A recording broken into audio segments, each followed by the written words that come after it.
मुंबईकरांसाठी आजचा दिवस अतिशय महत्त्वाचा आहे। याचं कारण म्हणजे वरळी ते मरीन ड्राईव्ह कोस्टल रोडचं आज मुख्यमंत्र्यांच्या हस्ते उद्घाटन झालंय।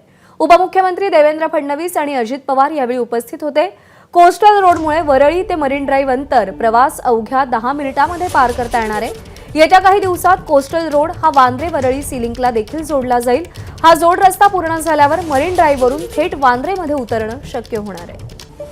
आताच्या काळामध्ये तुमच्या सगळ्यांच्या साक्षीने जो काही प्रकल्प महायुतीच्या सरकारने महानगरपालिकेला विश्वासामध्ये घेऊन हातामध्ये घेतलाय, त्याच्यात नजीकच्या काळामध्ये मुंबईमध्ये मोठ्या प्रमाणावर झाडं आणि ग्रीनरी झाली पाहिजे। हाच विचार सरकारने केला, मुख्यमंत्री उपमुख्यमंत्र्यांनी केला। ग्रीन बेल्ट आपण त्या ठिकाणी करतोय। 300 एकर तुम्हाला इथं ग्रीनरी नजीकच्या काळामध्ये पाहायला मिळेल।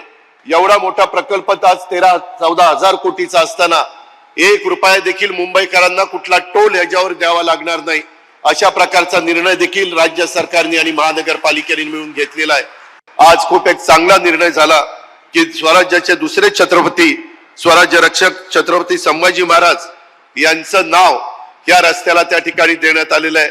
ज्यांनी सतत शौर्य दाखवलं आणि त्यांनी एक इतिहास निर्माण केला, अशा ह्या छत्रपतींचं नाव ह्या परिसरात ह्या रोडला दिलेलं आहे। एबीपी माझा, उघडा डोळे बघा नीट।